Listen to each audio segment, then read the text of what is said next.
existing, how we are finding out keys when given with a relation and set of functional dependencies. And I spoke about Armstrong's axioms in the previous class. Okay, so today we'll be working with the different kinds of normal forms. So I've clearly explained you what do you mean by normalization, decomposition, everything I've clearly explained you in the previous class. So I'll be going with the different kinds of normal forms.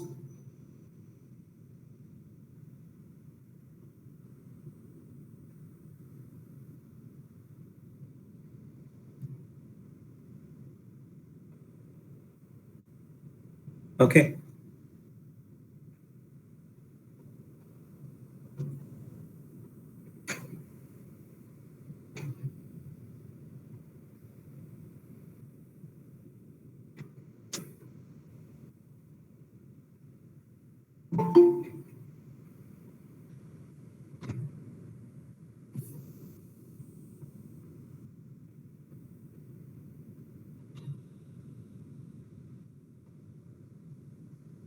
Seema, just to brief what normalization is, I told you normalization is a systematic approach which is used to minimize redundancy,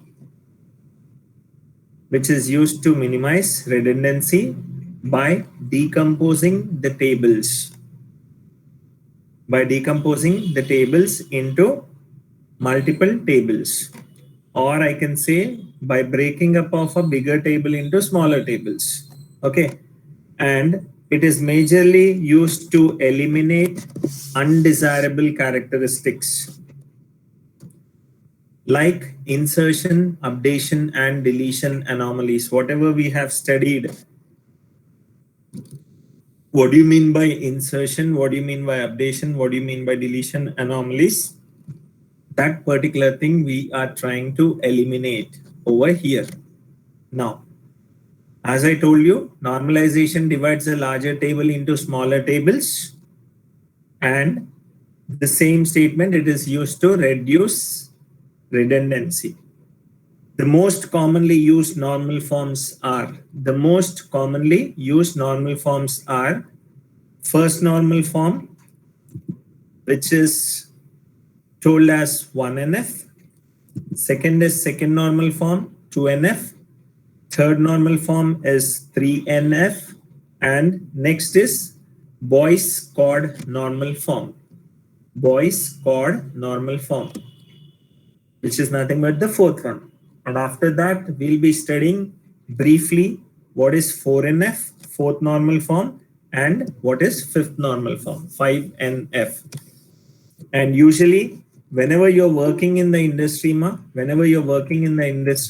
if at all you normalize the database with respect to all the three, these three things, that is enough.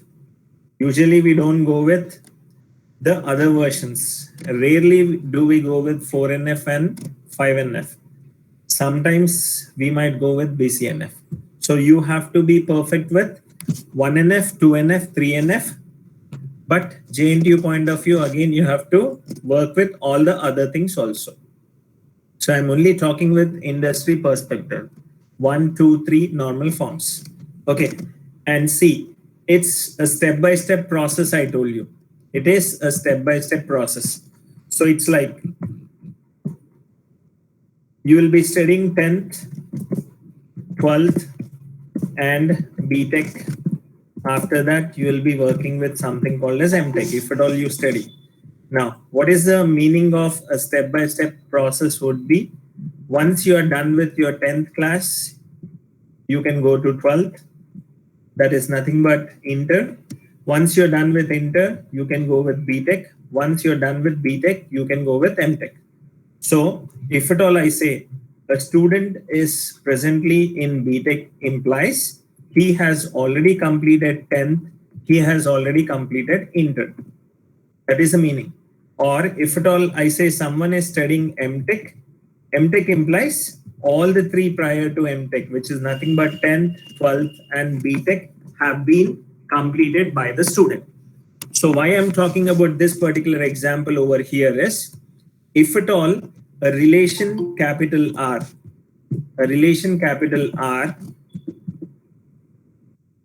has to be in 2NF, if a relation capital R has to be in 2NF, it has to satisfy the condition of 1NF, meaning a relation to be in 2NF should be in 1NF, and if at all a relation has to be in 3NF, it has to be in 2NF, which indirectly says that the relation also should be in 1NF.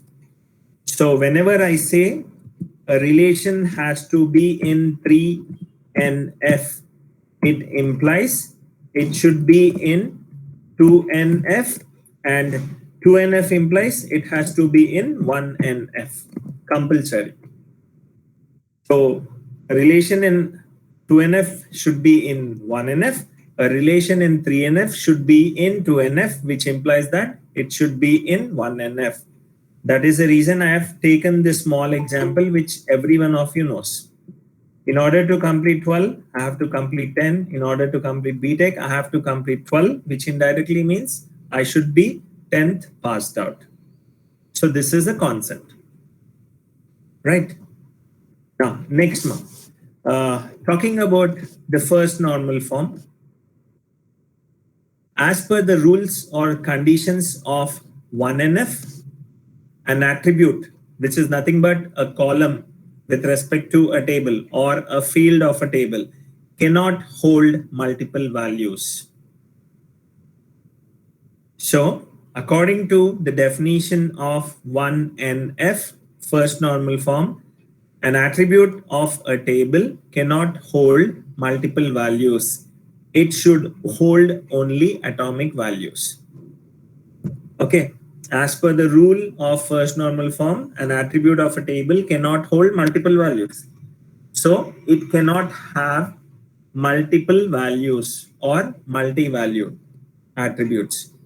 Attribute cannot be multi-valued attribute with respect to a table. Okay. And rarely a question will be asked to you to find whether a table is in 1NF or not. It is quite rare that a question would come where you have to say that a table would be in 1NF. A table would be in 1NF, because while we are converting an ER model into a relational model, what we usually do for multi-valued attributes, I hope you remember. How do you convert a multi-valued attribute into a relation? How do you convert a multi-valued attribute into a relation? Can any one of you put it on the chat, ma? A multi-valued attribute into a relation.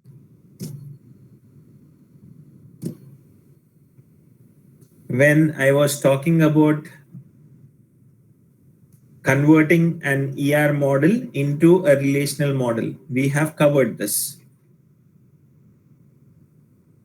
So I hope you draw a separate table for the multi-valued attributes, ma, if you remember that.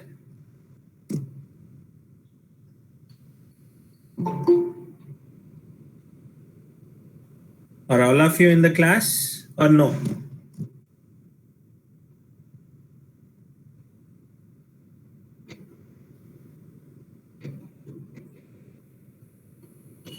You're able to hear me, ma?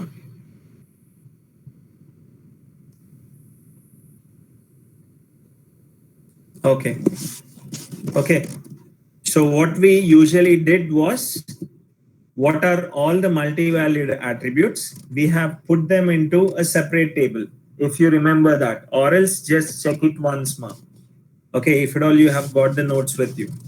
So we draw a separate table for multi-valued attributes. That is the reason, usually, most of the times, we are not asked whether to find a given table is in 1NF or not.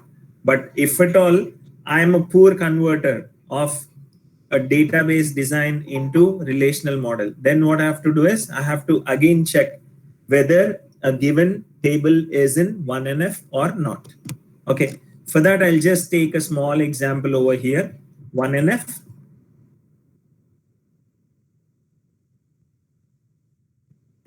See here now, I've got an employee table. Suppose a company wants to store information, that is all fine. Now, I've got an employee table with 4 attributes: employee ID, employee name, employee address, and employee mobile.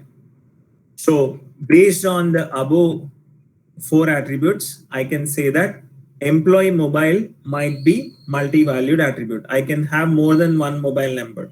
So what I'm trying to do over here is 101, the name is Harshal, address is Delhi. He has got a mobile number. I'll just say M1. I'm just removing the number. I'm saying it as mobile 1. Now talking about the second one, the ID is 102 and name is John, city is Kanpur, and he has got 2 mobiles, M2, M3. Okay. Now, is this table in 1NF? You have to see. Is this table in 1NF? You have to see. So what is the major condition with 1NF would be, I should not have a column with multiple values in it. I should not have a column with multiple values in it. Look at employee ID, Amma. Employee ID, I've got 101, 102, not an issue. So I don't have a problem with employee ID. Employee name also, for 101 Herschel, for 101 John, not an issue.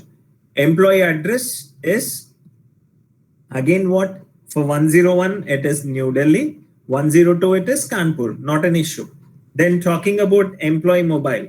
So for 101 I've got M1, for 102 I've got M2, M3. So this is multiple values with respect to a particular column, employee mobile.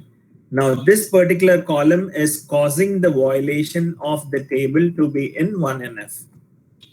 This particular column is causing a violation, which says that this particular table is not in 1NF, is not in 1NF. So see, one employee is John is having 2 mobile numbers. So the company stored them in the same field. The company stored them in the same field. This table is not in first normal form, as the rule says each attribute of the table must be atomic, which is nothing but it can only have a single value. It can only have a single value. Okay. So this particular concept violates that particular rule. Now what I'm trying to do is I'm trying to make the table into 1NF. The first approach would be this way. The first approach would be this way. So again, I'm taking all the column names, employee ID, employee name, employee address, employee mobile. So 101, Herschel, New Delhi.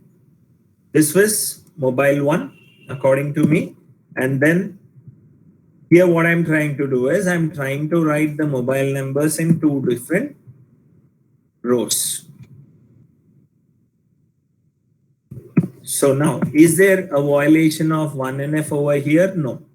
But what is happening here is there is increase in redundancy. So that would be reduced in the further steps.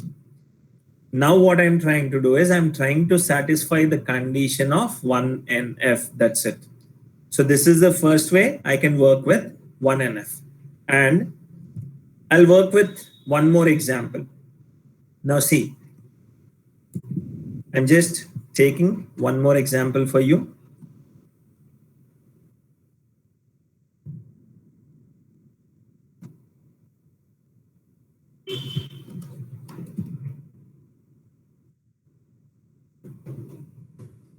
I've got SID, S name, S subject. Okay. 01, name is A, subject is S1 comma S2. Now 02 name is B, S2 comma S3 comma S4. 03 C, I've got S1 comma S3. Now this is a student table. I am interested in finding out the enrollments of the students in a particular subject. Now,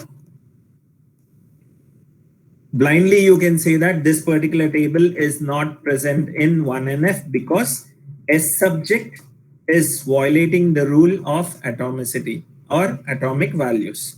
Because I've got multiple values for S subject, I cannot say it is in what?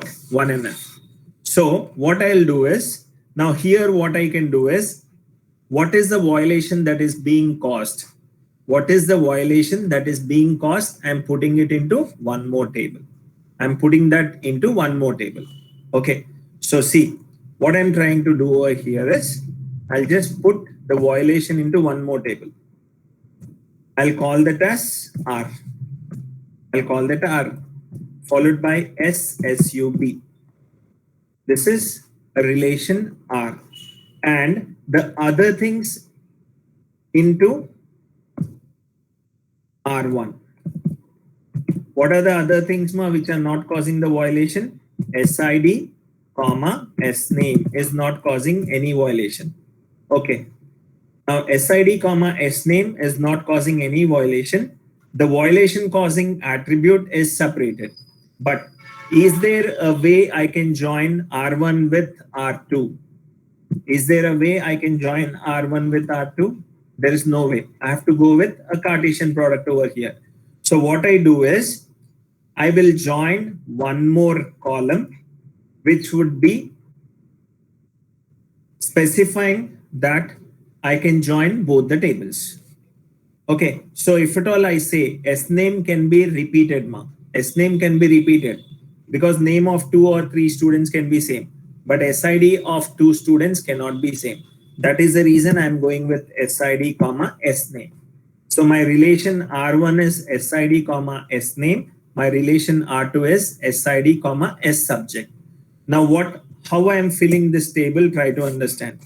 SID, SNAME. So here I've got 01A, 02B, and then 03C. Fine. So this is my first table. Now what I'll do, I'll go with my second table, which is SID, SSUB, subject. So what is SID? 01. What are the subjects for SID? 01, S1. Right. Now here again 01. Subject is S2. Now 02. Subject is S2.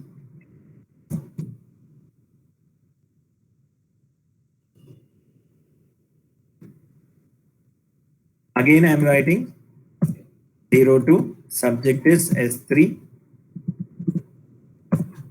02. Subject is what? S4. So on, I'll be entering the data. Now what is happening over here is, I'm trying to reduce the redundancy up till some extent. I'm just taking a 3-row table over here. I'm just trying to reduce the redundancy by some extent. Okay. So this way, I can say that I am trying to decompose a bigger table. So I assume this to be a bigger table, and these are multiple tables of the bigger table. And once I try to join these two tables based on SID, I'll be getting this particular table. So meaning the decomposition in normalization should be lossless. So there should not be any loss of information whenever I'm trying to break the table. That is the reason I'm trying to take a common thing, which is SID in both the tables. So what I'm trying to do blindly over here is just remove the violation and put it into one more table. So this is about your 1NF, first normal form. Any questions in this, first normal form? All of you?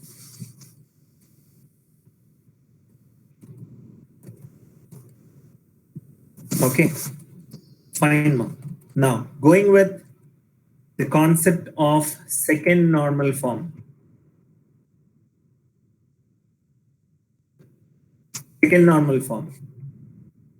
Look at the definition of the second normal form. When I can be in inter, when I pass 10th, the same way. A table is said to be in 2NF. A table is said to be in 2NF if the following conditions hold. So the first one is table is in 1NF. So I say that a relation capital R is in 2NF. A relation capital R is in 2NF if the relation is in 1NF, which is nothing but first normal form, and no non-prime attribute is dependent on proper subset of any candidate key of the table. No non-prime attribute is dependent on the proper subset of any candidate key of the table, meaning there should not be a concept of partial dependency. So this particular thing we have already studied in the functional dependencies, if at all you remember. So no non-prime attribute is dependent on the proper subset of any candidate key, or I can blindly say partial dependency does not exist. Okay. Now there is a term called non-prime attribute. What do you mean by a non-prime attribute? I'll just cover it for you. So see, I've got, one second.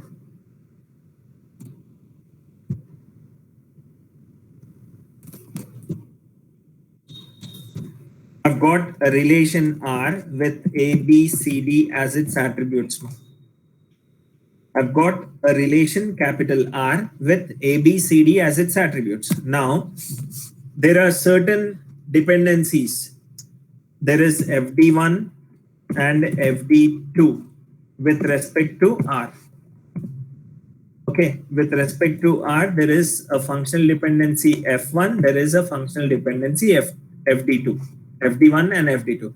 Now, based on the functional dependencies, I have found out that AB is the candidate key. AB is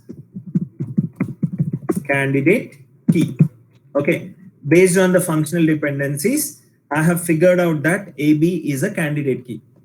All of you know how you find out a candidate key, Amma? In the previous class we have done. So AB is a candidate key. And what are the non-key attributes over here are non-key attributes are CD.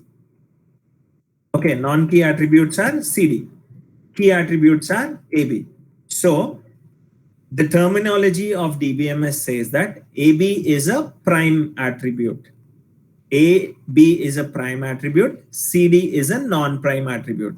So if at all any part of the candidate key is existing, any attribute which is a part of a candidate key, then I say those attributes are prime attributes.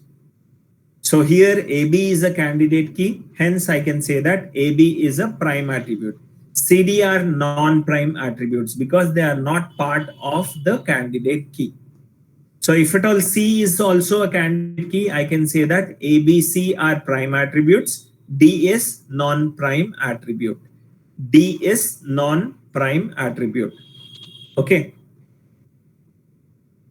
So this is about prime and non-prime.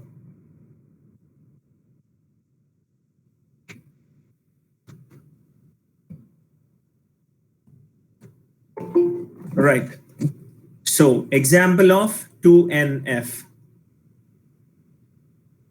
I'm again briefing ma. The relation should be in 1NF. In order to be in 2NF, the relation should be in 1NF. Okay, and it must be independent of partial dependency, meaning there should not be any partial dependency existing. Now, consider a relation capital R with ABCD as its attributes. ABCD as its attributes. Now, FDs are AB implies D and B implies C. The FDs given are AB implies D and B implies C. Now, what I have to do is I have to figure out the candidate key first. So AB implies D, I've got D on the RHS, B implies C, I've got C on the RHS. Okay, what are not present on the RHS is, what are not present in the RHS is AB. Now what I have to do, I have to find the closure of what? AB plus. Reflexive property specifies AB is equal to AB, or AB gives me AB. AB together is giving me D and B is giving me C. So I can blindly say AB is a prime attribute, right? AB is a prime attribute. And talking about D, D is completely dependent on AB. D is completely dependent on AB. So there is no partial dependency existing. In the second case, C is dependent on B. C is dependent on B. Now what is B? It is subset of AB. It is subset of AB. Now here what I can say that partial functional dependency exists, right? Are you getting me? Since B is a subset of AB and C is being determined by B alone, then I can say that partial functional dependency exists, which leads to violation of 2NF. Violation of 2NF. So what I have to do? I have to decompose the table into pieces. Now see, AB is candidate key. And here I can say that AB are prime attributes, CD are non-prime attributes. Okay. Now B implies C is partial dependency. So the relation is not in 2NF. Now what I am trying to do, Amma, I have to take the violation out. What is the violation out? BC. So the first table would be ABD. That is what I am trying. Now relation R1 is consisting of AB, where the functional dependency, what is the functional dependency? AB implies D. Okay. So here the functional dependency is AB implies D, and AB is a candidate key. So D is fully dependent on AB. No partial dependency exists. Now here B implies C. Now what happens? I'm making B as the key over here. So B implies C. C is dependent on B. Not an issue. There's no partial dependency. Hence I can say that R1 ABD, R2 BC is in 2NF. And whenever I'm working with this summa, I assume that the relation is in 1NF, if at all it is not specified. If at all in the question it is not specified, I can assume that to be in 1NF. Or sometimes they even say, given R ABCD is in 1NF, find whether it is in 2NF with the following functional dependencies. Is the example clear, ma, with respect to 2NF? 2NF?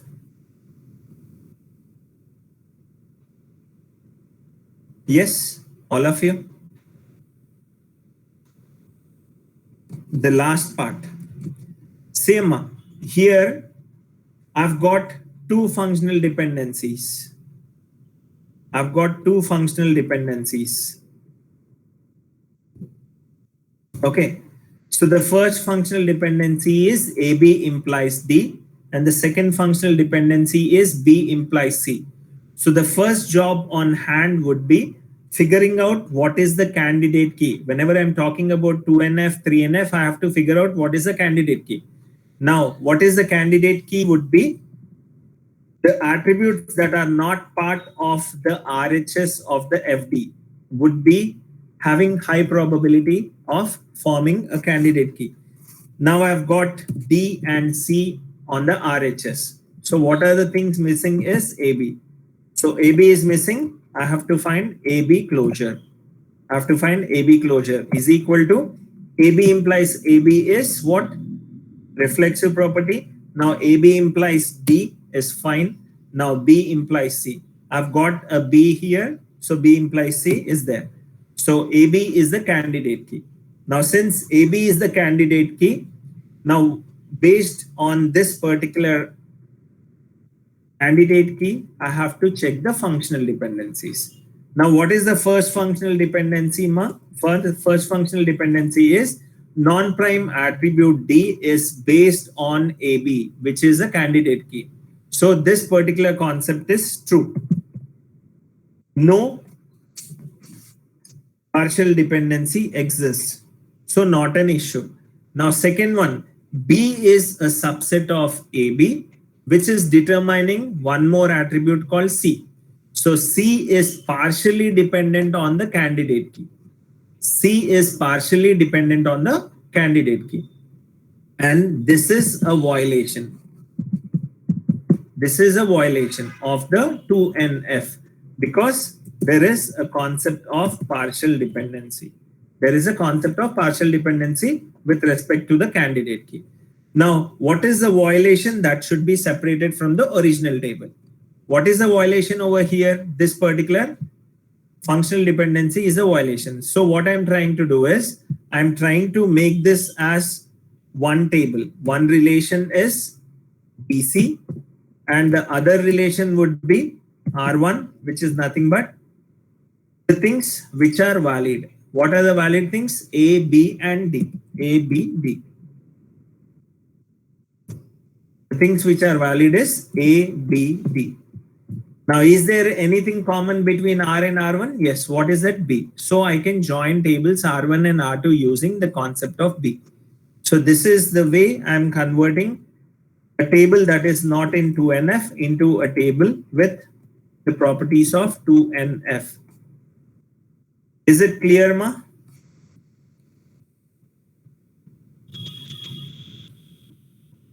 Shravya, Surya, Rohit, and 7N. Okay. Now,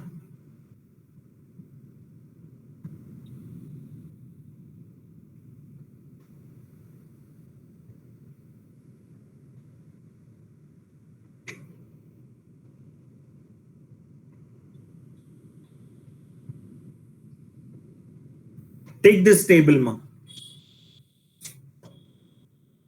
Take this table, all of you. Assuming that this particular table is in 1NF, find whether this particular table is in 2NF or not.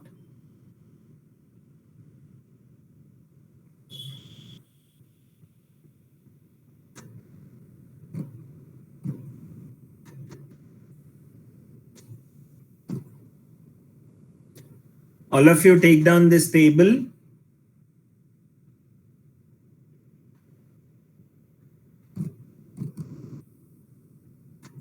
I'll give you the functional dependencies also.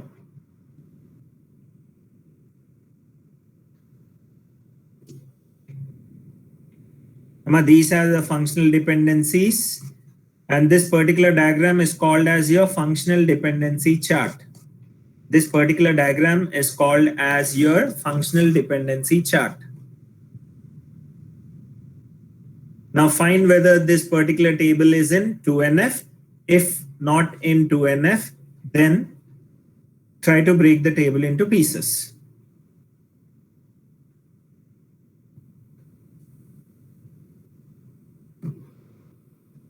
I'm giving you 5 minutes for that. Please try it out, ma.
Yes, ma, did you get it?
Any one of you, are you trying it, ma?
Functional dependency, it's clearly there now, ma.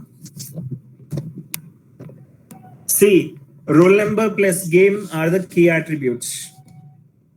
So this is a functional dependency chart.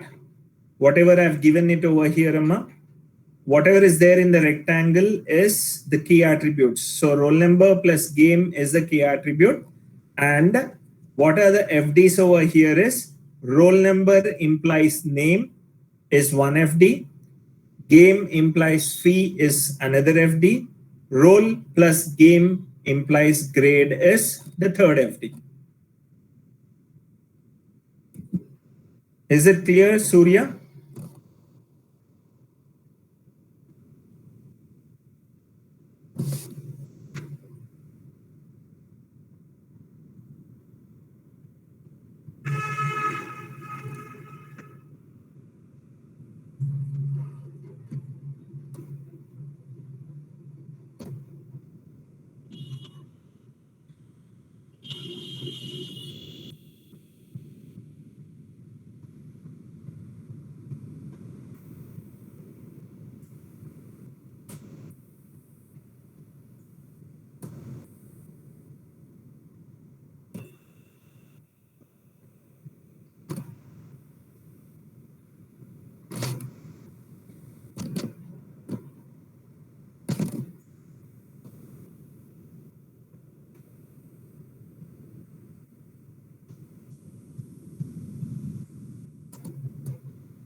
Any one of you are you trying, ma? Key attributes are roll number and game. Roll implies name is FD1. Game implies fee is FD2. Roll plus game implies grade is FD3.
It's violating. Okay. How do you break that into multiple tables? What are the different tables?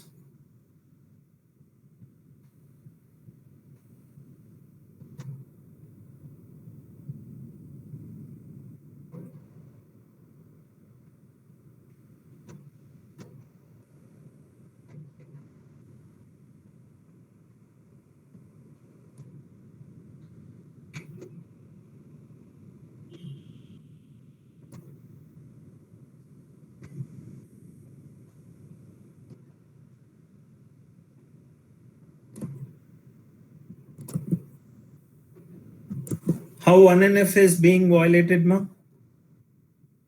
Shravya, everything is single valued, no?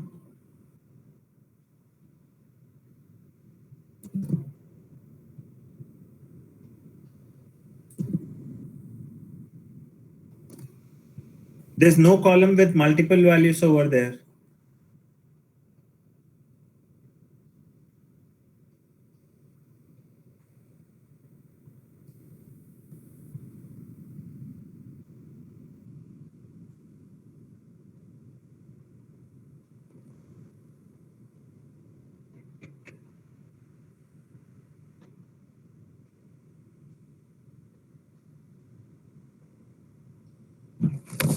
Okay, ma. All of you look at the solution. I'm just going with the solution. Now see. See, one roll number implies name, not an issue. Game implies fee. So cricket 200, badminton 150, hockey is 100. So for every value of game, I have got a unique value of fee. So not an issue. So this way, the dependencies are existing which are given to you. Now see, what are the functional dependencies that are existing using the functional dependency chart?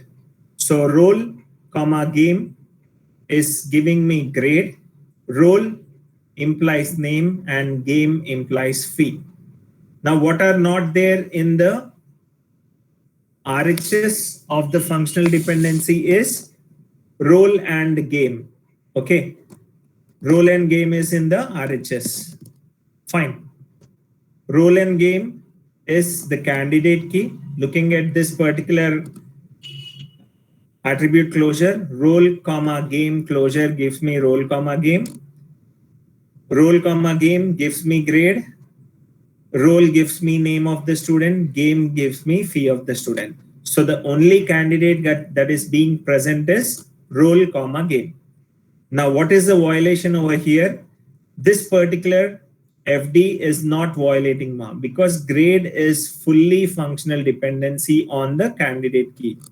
Grade is fully functional dependent on the candidate key. So role comma game determines grade, not an issue. Then I've got role determines name. Role is a part of the candidate key. Hence, the FD2 is a violation. Now, game is a part of the candidate key. Hence, FD3 is also a violation.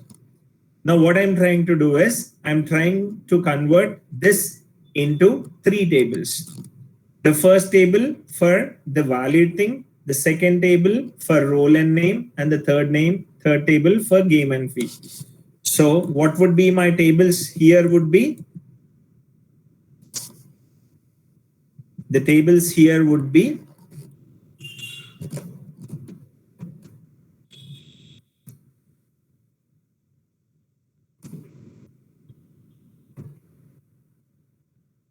I'm just working with the tables R1 is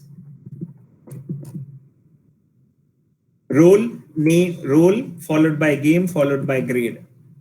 Role, game, comma, grade. This is my first table.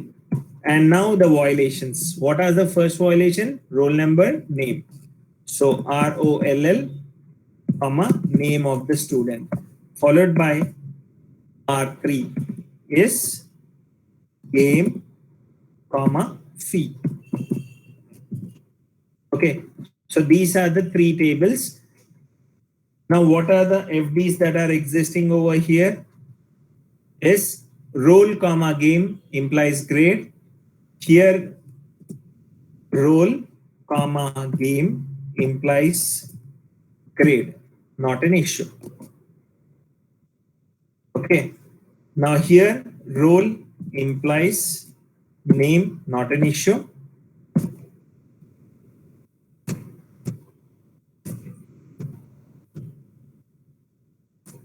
Okay. And here, game implies fee, not an issue. So here I do not have the concept of partial dependency, no problem. Here I do not have the concept of partial dependency. Here also I do not have the concept of partial dependency. Hence, the three multiple tables that were converted is in what? 2NF. Now again what you have to do is you have to fill the data this way. My table 1, role name, my table 2, game fee, and table 3, role game grade. So roll number and name 1 to 6, all the 6 names. Table 2 would be here. I need not repeat this, Amma. Game is cricket 200, badminton 150, and hockey 100. Here by mistake we have repeated, but not necessary. And then lastly, I have roll number, game followed by grade. So roll number 1 who played cricket has got a grade A. Roll number 2 who played badminton had got a grade B. Roll number 3 played cricket, got a grade A. That way you are converting the given relation into 2NF. Given relation into 2NF.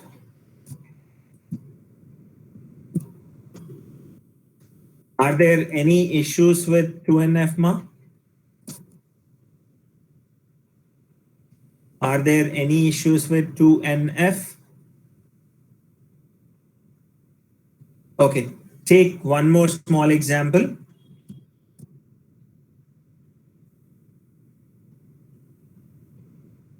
Try to find whether it is in 2NF or not, ma. Consider a relation capital R. Consider a relation capital R with ABCD as its attributes. ABCD as its attributes. And A implies B. A implies B. And C implies D are the functional dependencies.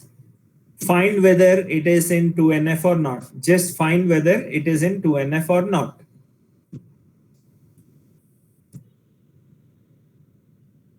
Find whether it is in 2NF or not. Not asking you to break it into tables, rather find whether it is 2NF or not.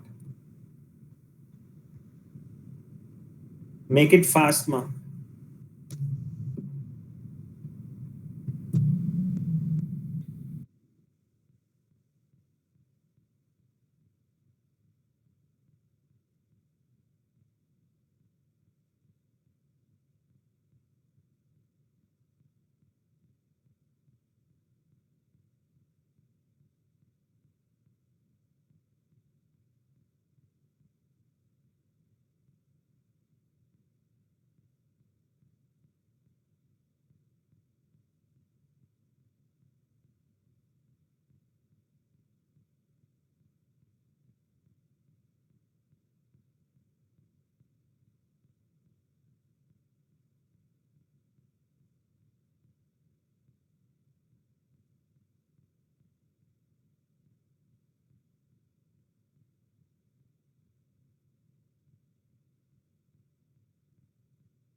What is the candidate key, Amma?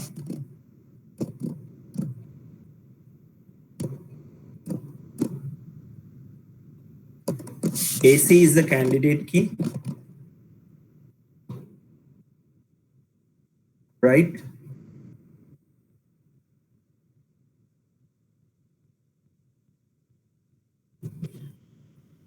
Fine. Okay. Okay.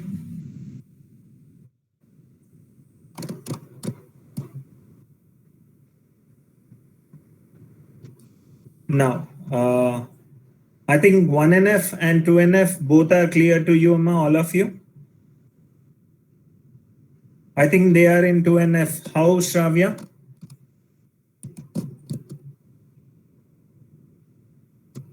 See, AC is the candidate key. I have FD, A implies B. AC is the candidate key. Sir, no partial dependency, no. Why, ma? A implies B is there. When I've got AC as the candidate key and A implies B, B is partially dependent on the candidate key or no?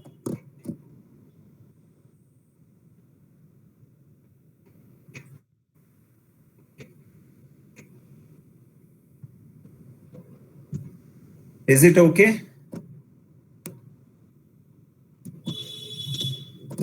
Okay, Amma.